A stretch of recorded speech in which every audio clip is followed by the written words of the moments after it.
Dia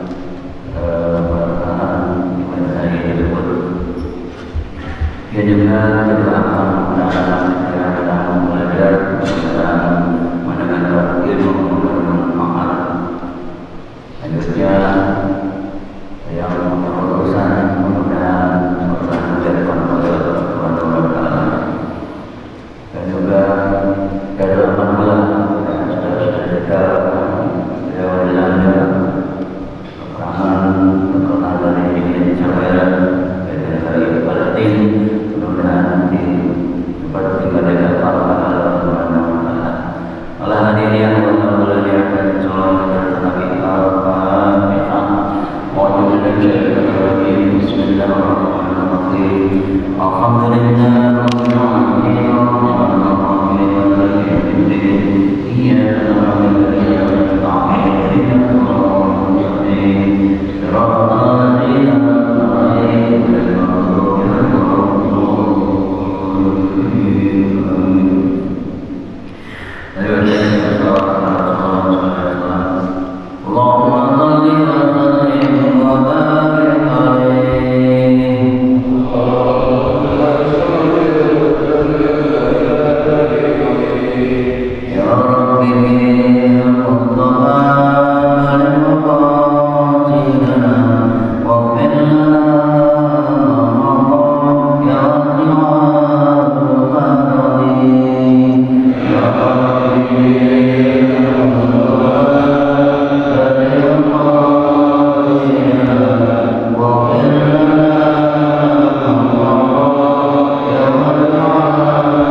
Assalamualaikum warahmatullahi wabarakatuh.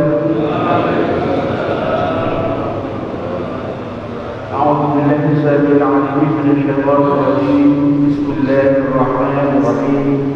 Alhamdulillahi rabbil alamin. Wassalatu wassalamu ala asyrofil anbiya'i wal mursalin wa ala alihi wa sahbihi ajma'in. Amma ba'du. رضينا بالله ربنا وبالإسلام دينا وبمحمد نبيا ورسولا رب اشرح لي صدري ويسر لي أمري واحلل عقدة من لساني يفقهوا قولي رب زدنا علما وارزقني فهما. Masyarakat muslimin subhanahu wa ta'ala, kita bacakan terlebih dahulu salawat Rasul. Mudah-mudahan dengan pembacaan salawat Rasul dan salawat-salawat yang kita bacakan, mudah-mudahan semakin kita kangen dengan baginda Rasulullah SAW, dan mudah-mudahan kita akan mendapatkan syafaat dari beliau. Amin amin ya rabbal alamin.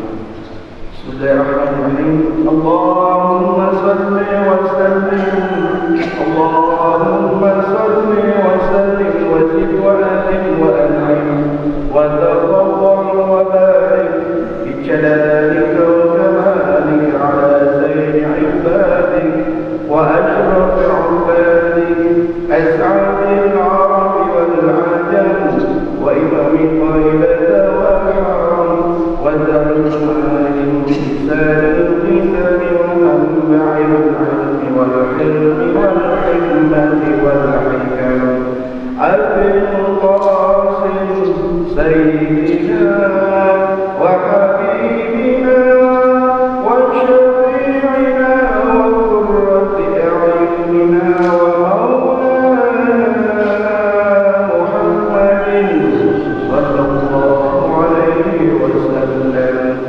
زدوا شرفا يا رب، زدوا شرفا يا رب، زدوا شرفا يا رب وكرما وتعظيما ورفعة ومهابة وبرا. ورضي الله تبارك وتعالى أنت بالفخر العليم والقدر الجليل ساداتنا وأئمتنا وموالينا أبي بكر وعمر وعثمان وعلي الحسن ثم الحسين وأمثلة الصحابة وقرابة رسول الله أجمعين والحمد لله رب العالمين. إلى حضرة المصطفى رسول الله صلى الله عليه وسلم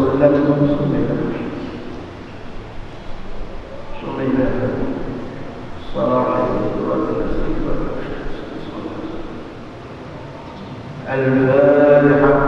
أعوذ بالله من الشيطان الرجيم. بسم الله الرحمن الرحيم. الحمد لله رب العالمين الرحمن الرحيم مالك يوم الدين إياك نعبد وإياك نستعين اهدنا الصراط المستقيم صراط الذين أنعمت عليهم غير المغضوب عليهم ولا الضالين. آمين. Baik jamaah yang dirahmati Allah Subhanahu wa taala, alhamdulillah kita sudah berada di hari-hari akhir bulan Dzulqa'dah. Sekarang sudah tanggal berapa? 24 kalau tidak salah. Mudah-mudahan kita semua senantiasa dalam limpahan rahmat dari Allah Subhanahu wa taala, sehat walafiat semua, dan insyaallah kita sudah akan memasuki bulan Dzulhijjah. Di antara istimewaan Dzulqa'dah ini, Bapak Ibu sekalian dirahmati Allah, ini Dzulqa'dah bulan di mana sudah termasuk bulan-bulan haji. Ya, al-hajju asyhurun ma'lumat. Bahwa haji itu ada di waktu-waktu yang telah diketahui. Jadi kalau kita mau haji itu sudah bisa dimulai dari bulan Syawal, Dzulqa'dah, kemudian Dzulhijjah. Nah, 3 bulan ini adalah namanya bulan-bulan haji. Jadi kalau ada orang yang mau haji tamattu dari mulai bulan Syawal, ya, dia haji umrah dulu itu, kemudian dia nggak pulang terus sampai nunggu haji, itu bisa. Nah, namanya haji tamattu. Dimulai dari bulan Syawal juga bisa, atau di Dzulqa'dah juga bisa, ya. Dan keistimewaan berikutnya Dzulqa'dah ini selain dia bulan haji, dia juga termasuk bulan haram, ya, di mana 12 bulan yang ada arba'atul hurum, ada 4 bulan haram, di mana yang 3 mutawaliyatun, 3 berurut-urutan. Nah, dimulai dari bulan sekarang ini, Dzulqa'dah, Dzulhijjah, kemudian Muharram, satu lagi Rajab.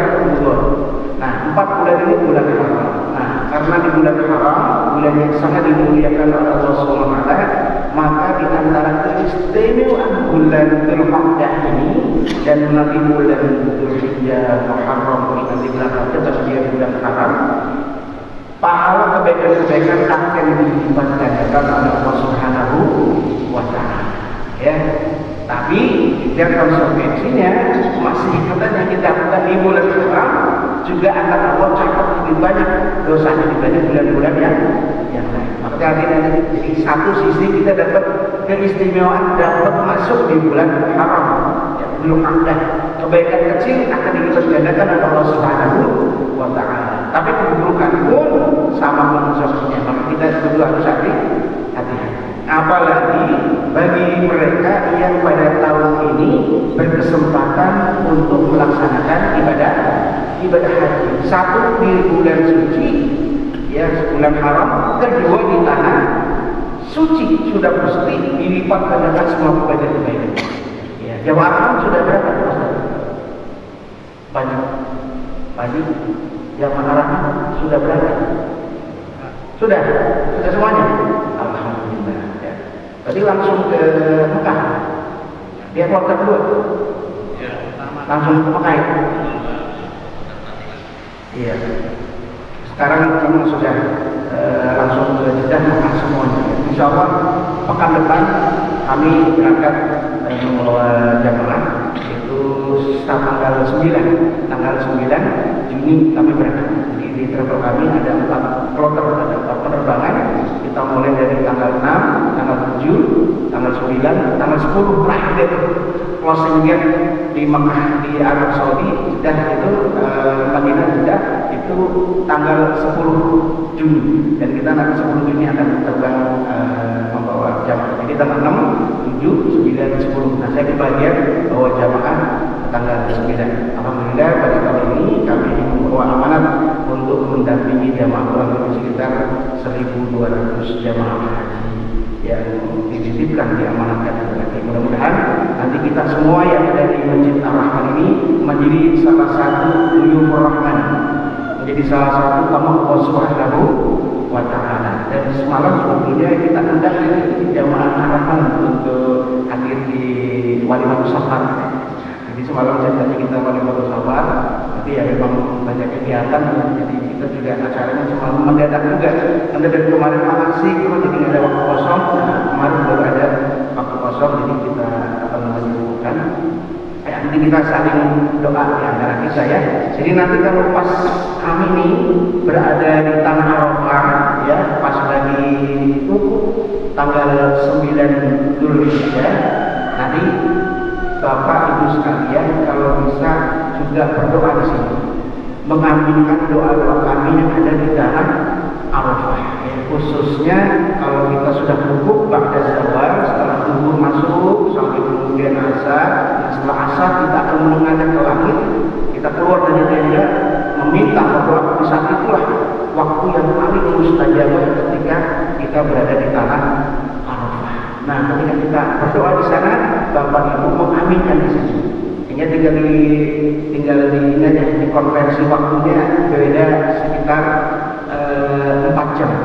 Jadi kalau di sana sekitar jam 4 sore, nanti Bapak Ibu sekalian di sini doanya berarti ditambah 4 jam.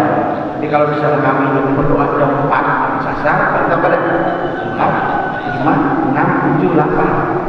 Habis Isya kira-kira gitu. Habis Isya tanggal 9 malam takbiran tadi ya, itu Bapak Ibu doa mengaminkan doa kami. Termasuk di sini doa apa saja. Termasuk kadarnya takbiran itu. Nah, kami sedang menuju ke Muzdalifah. Nah, sebelum Muzdalifah kan kami keluar dari tanah Allah sudah berdoa meminta kepada Allah Subhanahu wa Ta'ala. Ya, sehingga kalau orang dikasih kesempatan berada di Arafah, kemudian dia menyangka belum diampuni dosa-dosanya, maka dia dosa besar.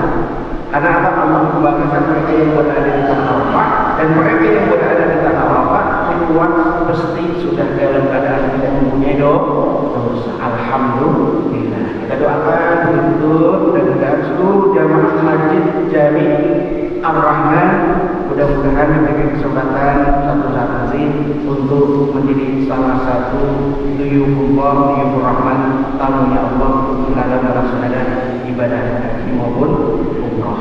dan sudah bersiar dari Rasulullah SAW. Nah, ada sedikit yang ingin saya sampaikan. Semalam kiai yang kita panggil, ya, beliau menyatakan orang haji itu, Pak, orang haji itu katanya ada 3 macam.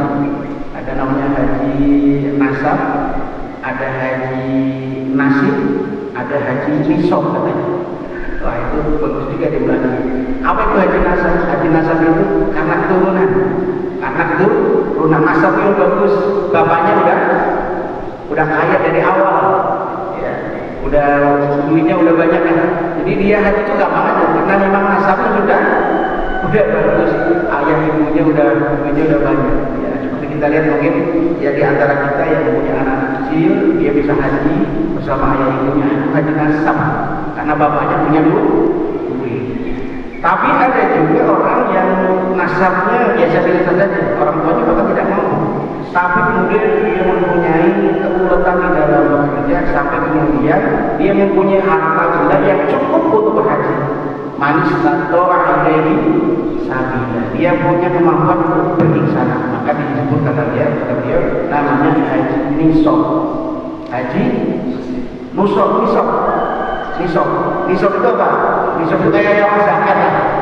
Kalau kita punya emas, ya misalkan 90 gram, maka nisabnya sudah jatuh dan wajib ngeluarin zakat. Tapi kalau kita punyanya di bawah itu cuma 50 gram, atau kalau uang misalkan gaji 4 juta, 5 juta itu belum nisab atau belum wajib zakat. Nah, ada orang yang sudah nisabnya sudah harus haji, rumahnya udah lebih dari 1, kendaraannya banyak, kontrakannya banyak, usahanya banyak, udah banyak, itu wajib hukumnya dia berhaji. Kalau dia meninggal kemudian dia belum berhaji, wajib kemudian dari harta tirkahnya, warisannya kudu dibuat untuk menghajikan almarhum. Namanya itu badal haji amanah, wajib itu, karena dia meninggal sudah dalam keadaan mempunyai kemampuan untuk berhaji.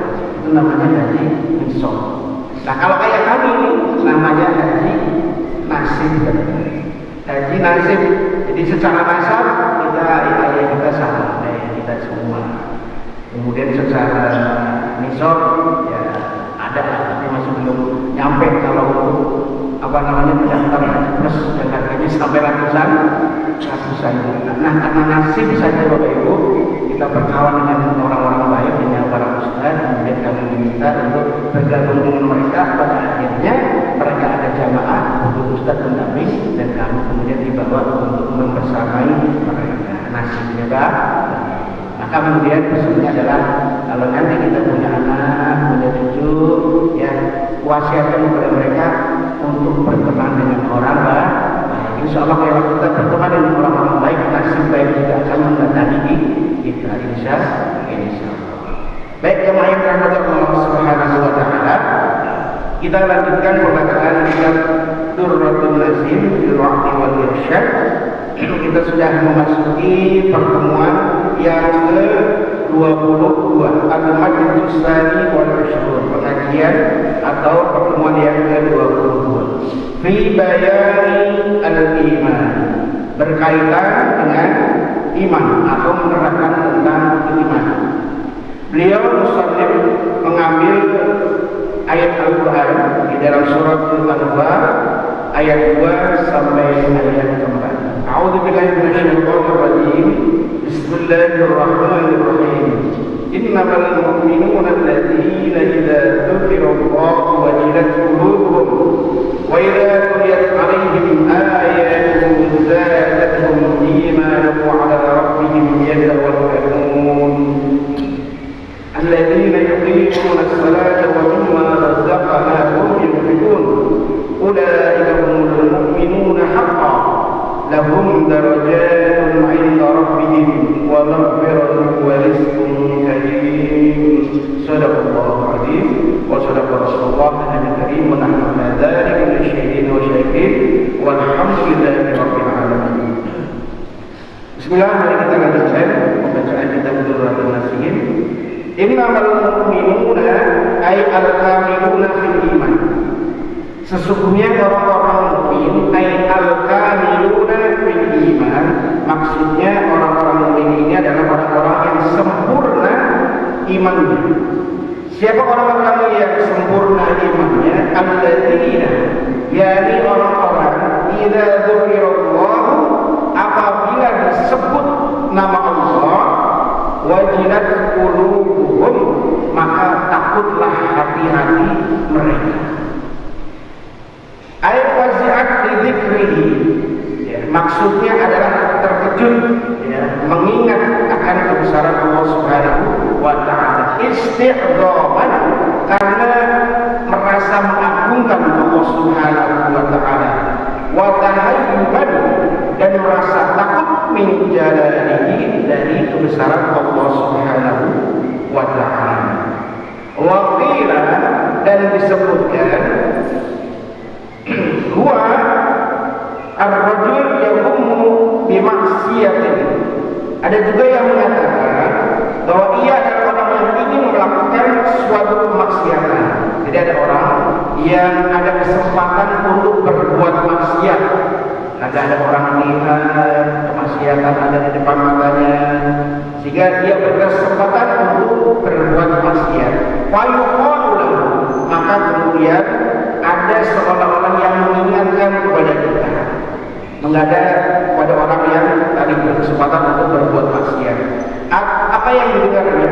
Ittaqillah, takutlah engkau kepada Allah. Jadi seolah-olah ada teguran, ittaqillah, takutlah kepada Allah. Padahal kesempatan dia berbuat maksiat sudah ada di depan mata, tapi kemudian dia ingat ittaqillah, takwalah engkau, takutlah engkau kepada Allah Subhanahu wa ta'ala. Hanya salah satu rukun khotib ketika menyampaikan khutbahnya adalah berwasiat tentang takwa. Ittaqillah, ittaqillah, ittaqillah. Nah, kalau kita sedang keadaan ingin bermaksiat, punya kesempatan untuk bermaksiat, kemudian kita ingat kata-kata ittaqillah, fayanzi'u anha khawfan, maka kemudian kita tidak melakukannya, tidak jadi melakukannya, batal melakukannya, khaufan, karena kita merasa takut, min iqabihi, dari hukuman-hukuman yang nanti akan didapatkan. Ya, jadi kalau kita kemudian ingat ayat ini, ya, kemudian kalau kita mau melaksanakan kemaksiatan, kemudian kita ittaqillah, kemudian kita takut tidak melaksanakan kemaksiatan tersebut, maka kita termasuk sebagai innamal mu'minuna. Kata innama di sini al-hasr, artinya mengkhususkan bahwa yang disebut orang mukmin adalah orang yang sempurna iman. Siapa yang sempurna imannya? Adalah mereka yang berkesempatan untuk berbuat maksiat, tapi kemudian dihentikan dengan kalimat ittaqillah, takwalah engkau, takutlah engkau kepada Allah Subhanahu wa ta'ala. Wa idza tuliyat 'alaihim ayatuhu zadatuhum iman. Wa idza tuliyat, dan apabila dibacakan kepada mereka ayatuhu, ayat-ayatnya Allah, zadatuhum iman, maka bertambahlah keimanan orang tersebut. Liya ziyadatul mu'min bihi, karena orang mukmin itu bisa bertambah imannya, awrid minna min nafsi, atau karena jiwanya bisa tenang, wa rusukhil yaqini, dan meresap keyakinan-keyakinannya, bitawajirud dalail, dengan melakukan, ya, melihat kenyataan, au bil amali, atau dengan melaksanakan pelaksanaan atau kegiatan-kegiatan bimujibiha, yang kemudian mewajibkannya. Wa huwa qawlu man qala al-iman, dan kemudian ada juga yang mengatakan al-iman yazidu bit-ta'ati, bahwa iman itu bisa bertambah dengan ketaatan, wa yanqusu bil maksiyati, dan bisa berkurang karena kemaksiatan. Binaan ala annal amali, berdasarkan bahwa amal itu dakhilun fihi, termasuk di dalamnya. Artinya iman kita, ya, bisa berkurang dan bisa bertambah. Bertambahnya dengan apa? Bit-ta'ati, al-imanu yazidu bit-ta'ati, iman itu bisa bertambah karena kita konsisten dengan melaksanakan ketaatan-ketaatan kita kepada Allah Subhanahu wa taala. Kemudian wa yanqusu bil maksiyah, dan iman itu bisa berkurang karena kita melaksanakan kemaksiatan. Kalau di dalam Al-Quran kalla bal rona. Jadi nanti ada yang disebut dengan ron. Ron itu apa? Ron itu apa namanya ya? Kayak sececah noda. Nah, kalau ron itu dibiarkan, ya sececah noda. Kalau pulpen satu titik di atas kertas begini, titik itu namanya ron. Satu titik noda. Nah, kalau satu titik noda kemudian tidak dihapus, kemudian ada titik 2, titik 4 terus, maka kertas yang tadinya putih sudah penuh dengan ron, maka dia sudah hitam karena kemaksiatan. Nah, kalau iman itu dipenuhi dengan kemaksiatan, yang dia akan berkurang. Nah, makanya kita diajarkan oleh Rasulullah SAW untuk banyak-banyak beristighfar. Karena kita selalu melaksanakan atau melakukan hal tadi, ya, noktah jelek yang kemudian kita melaksanakan sehari-hari dari ucapan kita yang kotor, pikiran kita yang kotor, hati kita yang kotor, ya, dan sebagainya. Semuanya itu akan mengotori hati kita. Kalau kita nggak istighfar, maka roh yang cuma tadi sedikit, tapi kita kumpulin setiap hari, maka hati itu akan menjadi hitam karena dipenuhi dengan titik-titik dosa yang kecil. Apalagi kalau kita melaksanakan atau melakukan dosa yang besar. Na'udzubillah. Jadi al-imanu yazidu bit ta'ati wa yanqusu bil maksiyah. Iman itu bisa bertambah karena ketaatan dan bisa berkurang karena kemaksiatan. Mudah-mudahan kita semua iman kita selalu bertambah dengan ketaatan-ketaatan yang kita lakukan, termasuk saat ini kita bisa melaksanakan sholat subuh berjamaah. Kemudian nanti dilanjut dengan taklim sampai nanti syuruk, dan kita bisa sholat syuruk. Insya Allah kalau orang bisa sholat syuruk yang diawali dengan sholat subuh berjamaah, zikir, insya Allah pahalanya seperti pahala haji dan umrah. Sempurna. Amin ya rabbal alamin. Baik, selanjutnya kita lanjutkan.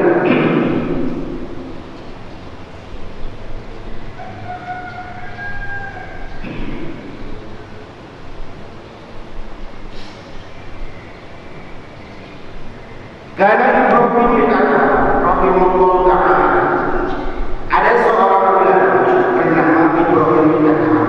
Dia ulama sufi dan sangat terkenal di dunia Islam. Ibrahim bin Adham rahimahullah ta'ala, beliau yang musyrik fi aswaqil Basrah.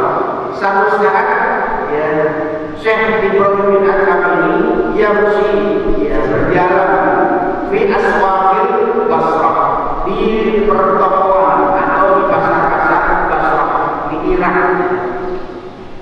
Kemudian ketika beliau melaksanakan jalan-jalannya itu di Basrah, wastama'an nasu ilaihi, kemudian para manusia kumpul karena ya seorang ulama terkenal, muhyiddin Ibn, banyak pecintanya, banyak followernya, banyak migraine, kalau sekarang yang sekarang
meminta semuanya, semua kita minta ya Allah, berikanlah kemampuan kami untuk bisa melaksanakan rukun sekalian kelima sebagai penyempurnaan pada Islam kami. Tapi tidak semua di sini kita kemudian dijaga atau diberikan apa yang kita minta dari Allah. Nah, bisa jadi kita sudah berturut-turut minta sama Allah, tapi belum dijaga. Padahal Allah bilang, "Ud'uni astajib." Kamu minta Allah kepadaku, doalah Allah kepadaku, pasti aku akan kabulkan. Bapak Ibu sekalian, kita sudah berdoa, sudah 10 tahun, 20 bahkan dari kita mungkin sudah ada yang umurnya sampai 60 tahun, tapi sudah bertahun-tahun kita minta kepada Allah, tapi belum dikabulkan. Apa yang menjadi penyebabnya? Nah, ini kita jaga. Walau sekalian boleh, tapi Allah belum mengabulkan doa-doa kami wahai yang beriman. Maka berkata berbeda. Ya ahlal Basrah, wahai penduduk Basrah, mata qulub, telah mati hati-hati kalian ini. Ya, telah mati hati kalian ini. Di mana hati itu adalah tempatnya di iman. Ini makanya penting sekali untuk kita mengoreksi iman dan Islam kita seperti apa. Mereka sudah meminta kepada Allah Subhanahu wa taala, tapi belum diijabah. Maka kata Abu Ishaq, kata Ibnu Hizam, ya, mata qulub, udah mati hati kalian semua, wahai ahli Basrah, fi asyrati asya'a, karena 10 hal. Nah, ini yang membuat hati kita mati. Kata Ibnu Hizam, iman kita lemah, iman kita kosong, ini gara-gara 10 hal. Apa kata Ibnu Hizam? Bagaimana Allah akan memberikan atau menjawab doa-doa kalian sementara kalian dalam hatinya ada 10 hal yang membuat hatinya mati atau kalian mati. Roh ada titik itu yang berkaitan harus terus kita lakukan amal-amal yang kita minta, maka kemudian iman kita akan menyambung. Apakah sebab tersebut? Al-awwal, yang pertama, kata saya Ibrahim, al-awwal, yang pertama, arafkumullah walam tutuhu haqqo. Yang pertama, kata Ibrahim, engkau mengenal Allah, engkau mengenal Allah. Coba kalau kita ditanya sama orang, siapa mengenal Allah? Jawabannya apa? Allah yang kita sembah. Tapi kalau kita kemudian jalan dari rumah menuju ke kantor, menuju pasar, ya, kemudian kita ketinggalan dompet kita, kira-kira kita cemas atau enggak? Cemas. Tapi kalau kita lari dari rumah, cemas atau enggak? Enggak. Padahal kita mengatakan Allah adalah Tuhan. Tidak ada sesembahan lain Allah, la ilaha illallah, la syarika lahu, tidak ada sekutu baginya. Tapi begitu ketinggalan dompet, ketinggalan HP, kita merasa cemas. Arafullah walam tutuhu haqqo. Kita mengenal Allah, tapi kita tidak mengenal hak. Apa haknya Allah? Disembah. Haknya Allah disembah. Kewajiban kita bagaimana? Sementara kita seringkali Allah ini kita abaikan. Ada panggilan Allah Subhanahu wa taala, panggilan Allah. Tapi pada saat yang sama atasan kita ngewel, datang ke kantor yang sekarang. Kira-kira kita datang ke masjid apa datang ke kantor? Ke masjid. Ada ke kantor enggak? Ada. Nah, kita tahu, kita mengenal Allah lah yang memberikan kita rezeki, bukan bos kita. Tapi sekarang di dalam keseharian, malam kita belum melaksanakan hak-haknya.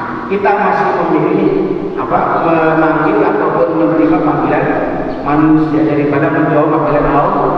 Sama Bapak Ibu sekalian. Kalau Bapak Ibu punya uang, ya sekarang harga haji berapa? 35 nih. Untuk dapat porsi itu berapa?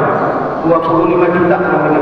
Bapak punya uang 30 juta misalkan, bapak sudah lunas hutangnya, anak-anak sudah semuanya udah sekolah. Ini 30 itu nggak apa-apa lagi, bapak belum haji.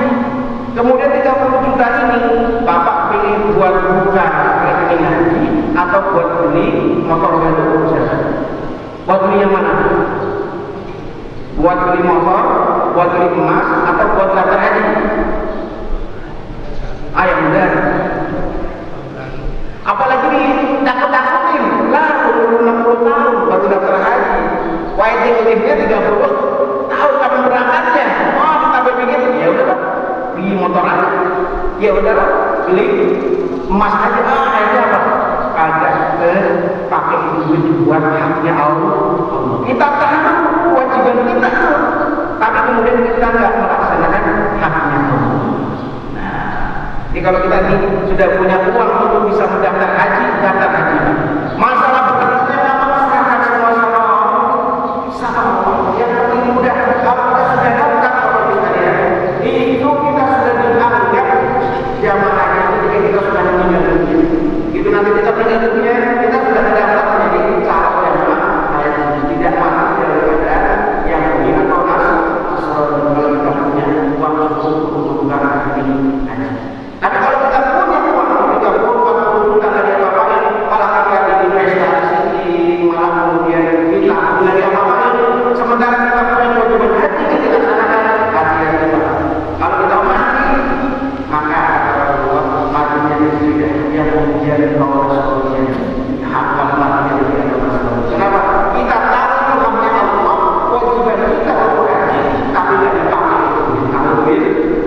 Karena itulah yang membuat hati kita menjadi mati. Kita mendengar Allah tapi tidak melaksanakan hak-haknya Allah. Wasani dan yang kedua, qara'tumul Qur'an wa lam ta'malu bihi. Engkau membaca Al-Qur'an wa lam ta'malu bihi, tapi engkau tidak melaksanakan amalan-amalannya. Ya, kita pandai membaca Al-Qur'an tentang bulan, kita pandai membaca Al-Qur'an besar tentang sebuah kebaikan-kebaikan dan sebagainya. Tapi dalam keseharian justru kita bertentangan dengan Al-Qur'an. Dan itu lagi membuat iman kita menjadi mati sehingga doa kita tidak dijawab oleh Allah Subhanahu wa Ta'ala. Makanya kalau bisa membaca Al-Qur'an, kita mulai kelas. Selain tanda itu juga ada tadabbur. Apa? Tadabbur Al-Qur'an. Apa tadabbur Al-Qur'an? Selain kita membaca, kita pahami baca artinya, terjemahannya, maksudnya. Ya, tapi kalau bisa jalan sendiri ya, bareng-bareng. Ya nanti kalau ada yang salah bisa diingat ya, diikuti. Ada gurunya. Kalau nggak guru, bahaya. Ya bisa salah kaprah. Al-Qur'an ini belok kanan. Nah kita pahaminya kalau belok ini bisa berbahaya. Harus ada gurunya, guru keadaan karena kita tahu. Nah sering kali kita membaca Al-Quran, tapi kita tidak melaksanakan apa yang diperintahkan oleh Al-Quran. Kita tidak menjauhi apa yang dilarang oleh Al-Quran. Wasansu dan yang ketiga, tidak ada waktu syaitan. Engkau mengaku bermusuhan dengan syaitan, tapi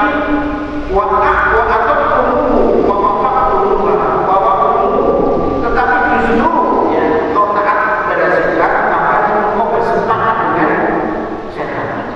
Kita kan tahu ya bahwa mencuri itu haram, korupsi itu haram.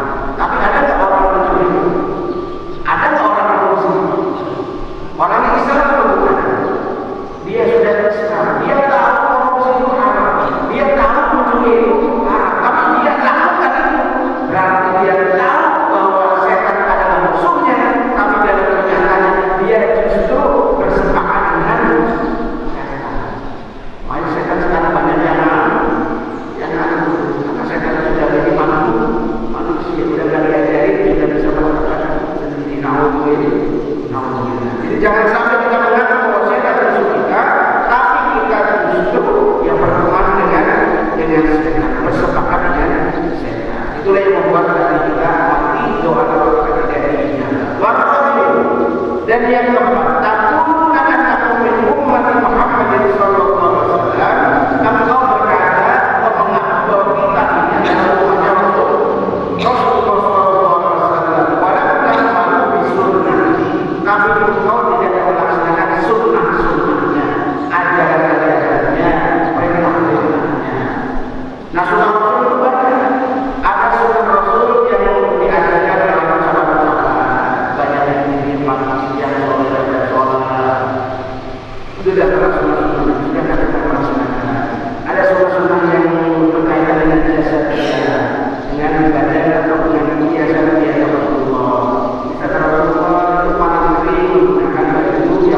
sunnahnya Rasulullah.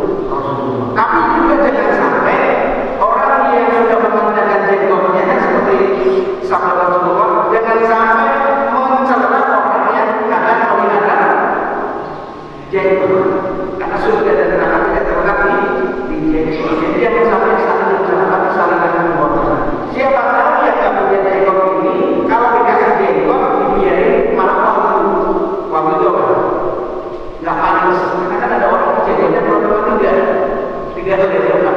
Jadi kalau katanya potong malah agak enak dengan udah di apa namanya dirapikan, dan itu tidak melakukan syariat. Jadi sunnah-sunnahnya Rasulullah juga laksanakan. Itu kita mengaku umatnya Rasulullah, tapi kita tidak melaksanakan amal-amal beliau, sunnah-sunnah beliau. Maka itulah yang membuat kita mati doa kita tidak bahwa dan yang kelima kita lanjutkan Idda'aitum dukhulal jannah wa lam ta'malu. Engkau mengaku ingin masuk surga. Dan kita semuanya kita cita-cita adalah ingin masuk surga. Wa lam ta'malu, tapi justru amal kehidupan kita tidak menuju ke bentuk surga. Kita ingin masuk surga, tapi amal kita tidak menuju ke surga. Menuju ke surga itu apa? Ya tadi melaksanakan perintahnya, menjauhi larangan, perbuatan baik melaksanakan, perbuatan dosa tidak jauh. Nah, jangan sampai kita ingin masuk surga, tapi kebaikan-kebaikan itu tidak dilaksanakan. Wasadisu, dan yang keenam, idda'aitum najata minan nar. Engkau mengaku ingin selamat dari silakan api neraka. Tapi kemudian kita justru malah mendekati. Ini bagaimana kita ingin masuk surga, tapi amalan-amalan kita justru amalan-amalan ahli neraka.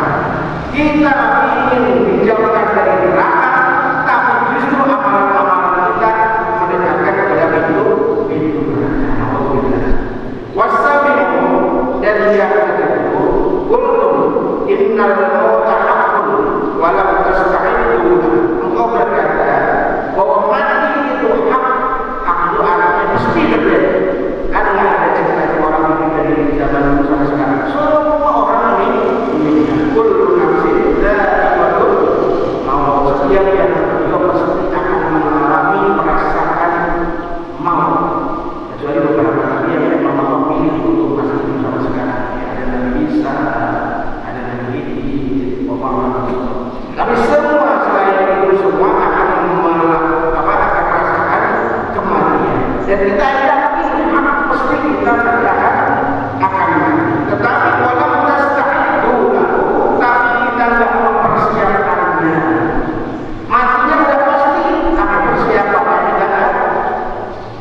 Yang kesembilan, akaltum ni'mat rabbikum walam tashkurun.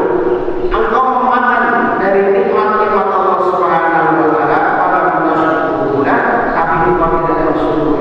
Kita semua sudah dikasih, pasti kita sendiri rumah yang enak, motor, mobil, keluarga, kita sudah semua. Jangan sampai rumah dipakai untuk melalaikan Allah Subhanahu wa taala.